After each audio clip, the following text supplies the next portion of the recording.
BORTLE here, back from the LCS 7 event of the online format. That's Luxury Championship Series number 7. This is the first ever 3v3 team event in history, online at least. So we have here today, guys, Reich Disciples of Reich. What's up, guys? How are you doing? Hello. Hey, we are fine, thank you. Well, I guess one by one, would you guys like to introduce yourselves to the world? I am Raphael Reich, second place at Swords Dragon Duels in 17, something like this. And we played this weekend as the 3v3 event. It was insane. My name is Mateus. Alongside with Raphael and Nicholas, we got top four in the LCS 3v3.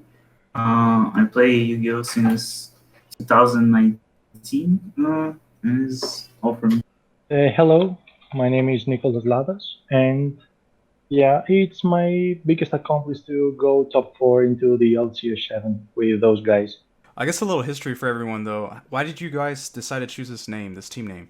The team name, it was a big joke here in Brazil because when the quarantine started, the big locals in Brazil, the duel shop, started to do a local online. So me, Mateus, and our friend Jorge, we usually tops every fucking locals. So when they are going to do a report, they asked me, "Oh, so do you have a team with Mateus and Jorge because we play test a lot of times?"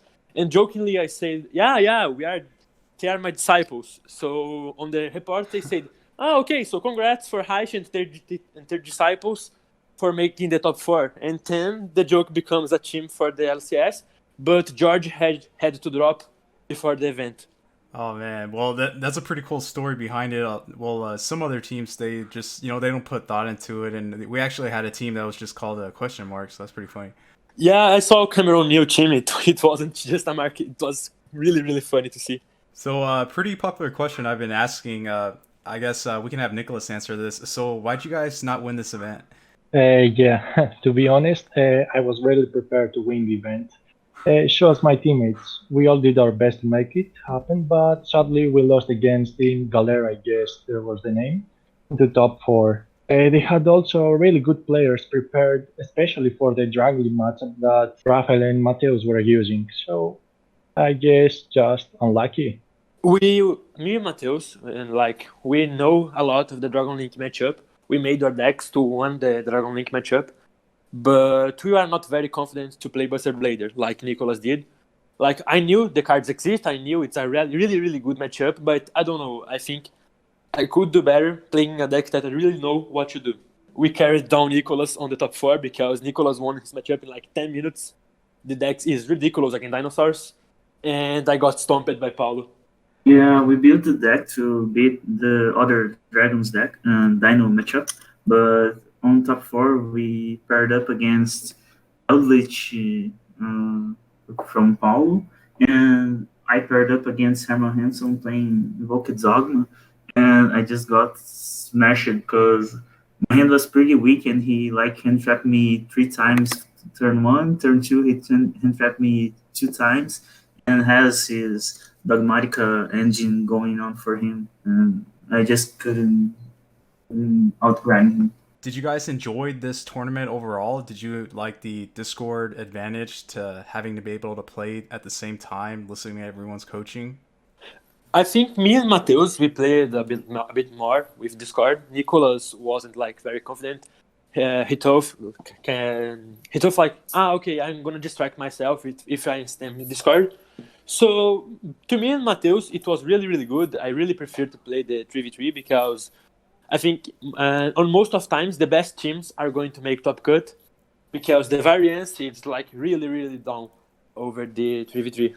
I also want to mention that they have the same mother language, so I should avoid to also distract them. I don't know that many things about Dragon Link as the player that uses the deck. I know how to beat them. So I prefer to talk via chat with them. So maybe give a useful call and let them concentrate to find their solutions that I have no idea what there is. I Oh really yeah. enjoyed the format. It was good playing with Raphael in Discord call.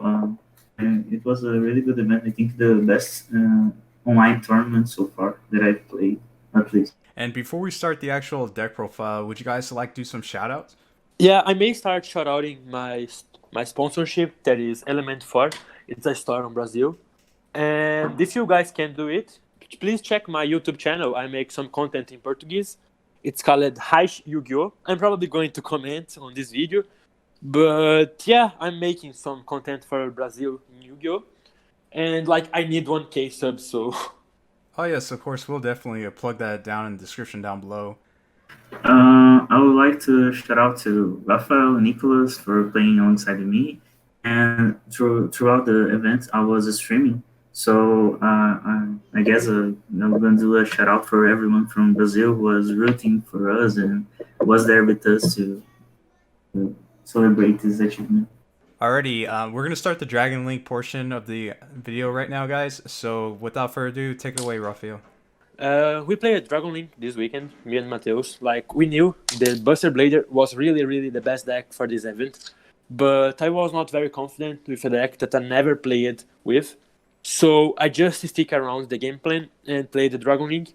We made a build that it's not that common. Like, our cards, there isn't something that's like, whoa, a big differential of your deck list, but we are on 41 cards, and we are not playing, for example, the Dragon Maid engine. We saw on the last LCS that many of Dragon Links are playing like Dragon Mage or cards like that to play around the draw lock. So we are pretty confident that we wouldn't take too much draw locks all the weekend. So me, Mateus, and Nicholas, we didn't have one single draw on all our deck lists because like it's a pretty glass cannon card.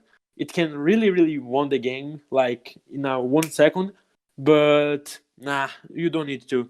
Our ratios are pretty standard: 41 cards with 3 Gamma, 3 Nibiru's, and 3 Impermanence. The Impermanence is the best. Gamma and Nibiru are out of discussion, but Impermanence is the best card to make Gamma and Nibiru really relevant after the turn 1. And to make it relevant, for example, if you open with Impermanence and a Gamma, you can just Impermanence the Dragunity, for example, and go for Nibiru, go for Gamma, something like this. You can Impermanence the Herald, and that is the big point about it. We made this deck just to win mirror matches, and I went for WoW against mirror matches. And to me, the deck is really good. I think that I may want to point is that our side deck gameplay was really clutch. I don't like Chaos Space at all. I know this may be like, oh, what the fuck this guy's saying, but the Chaos Space at all isn't that good as it sounds to be, on my opinion. And the last card, as me and Mateus are talking, was about, okay, may we cut the third Chaos Space, or we stick on the game plan and play with 3. Because at all, the Chaos Space really hard loses to draw and to Lancea, exactly like the Safer do.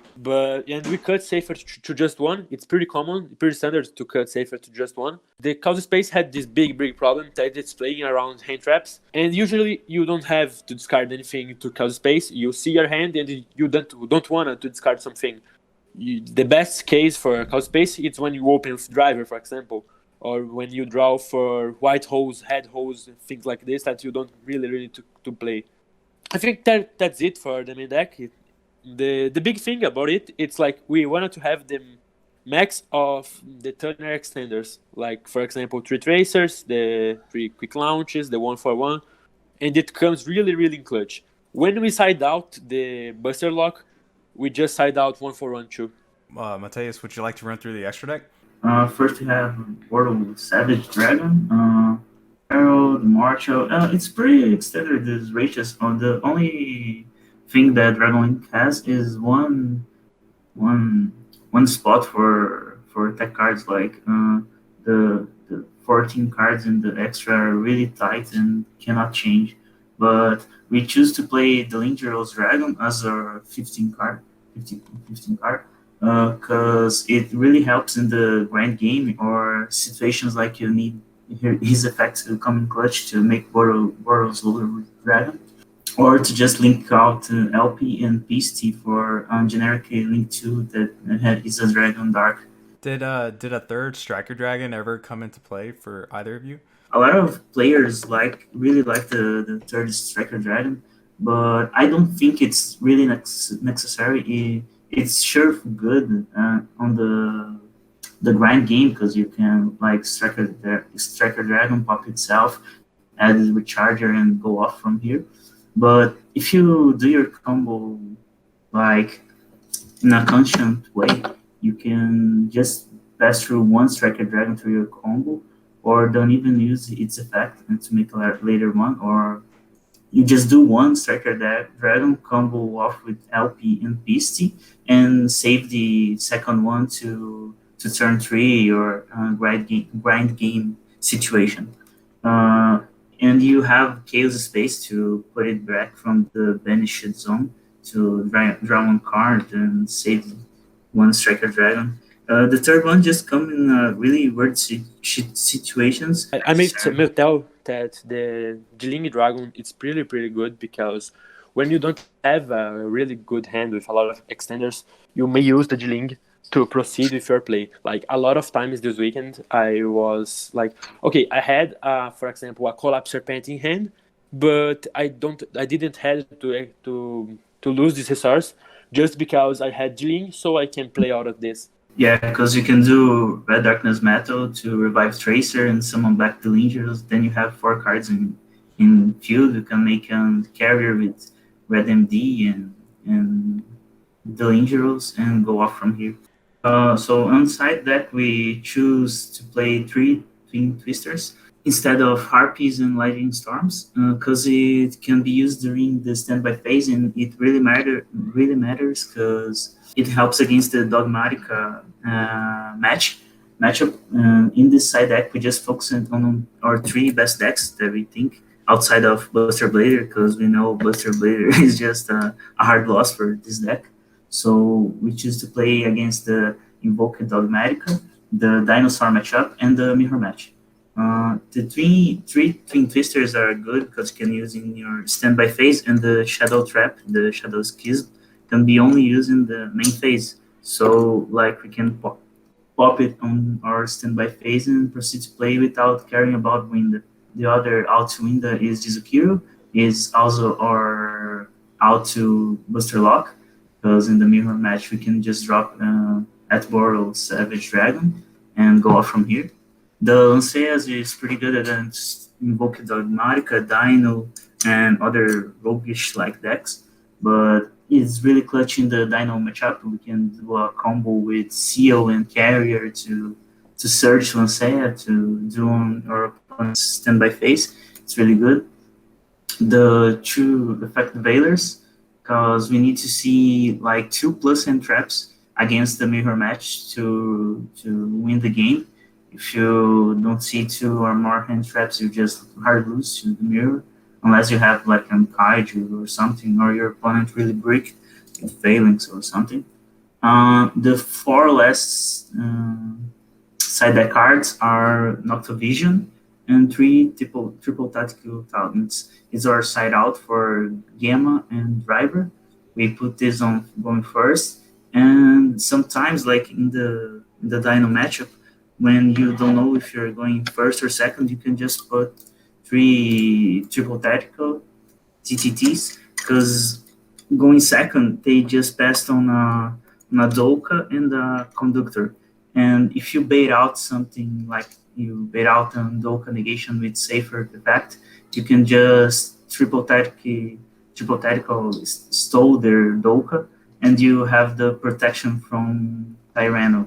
It's a really good card from going first or second against Dinos. And like going first, this card is really insane if you get one hand trap by your opponents, because you always gonna eat some hand traps through the process while you're going first, and you can hip off their starters or just draw 2, whatever you want. Okay, I just want to complete that about the Lancea. It's really clutch on the mirror match because many of the new deck lists are playing the Dragon Maid version, and the Dragon Maid really hard loses to Lancea, more even than the Rolog. And that was another point on why we choose to play the Red Eyes Darkness Metal version, because we can just like normal summon it, and if we eat Lancea, we can just keep playing without a brick in your decks. Like, for example, the Hedgeis can add the Darkness Metal, and if you lose them, you can just summon it back with Pisty, for example, or summon it back with LP, two things. That is other point about why we not played the Dragon Maid engine, because when you draw the trap, it really, really sucks. But when you draw Hedgeis Darkness Metal, it comes really, really clutch. It is the most easy out for Winda, for example. So, and final thoughts, guys. What were your overall experience over this event? From my side, I was expecting a lot of mirror matches, but I don't know if because I was player C or something, I just keep on playing against control. My side deck insights are not that good versus control. We just had the triple twin twisters, but it was a awesome event. We played versus some of the best players, and was a really good experience for me and I think for Raphael and Nicholas too. Yeah, I may say it was like one of the best events that I played on this online season. It was really, really cool to play with friends. And I can't complain about something. Our results are like insane. I'm pretty happy with this. Thank you so much, guys, for joining me on today on the channel with your 3v3 success for top 4. Thanks, Bortle, for having us here, and guys, to Bortle. Yeah, I may say that too. Thank you, Bottle. Alrighty, and listeners, if you're not a part of BORTLE Nation, sub for BORTLE. It's that easy and it's free. Oh God, yes. Until next time, BORTLE out.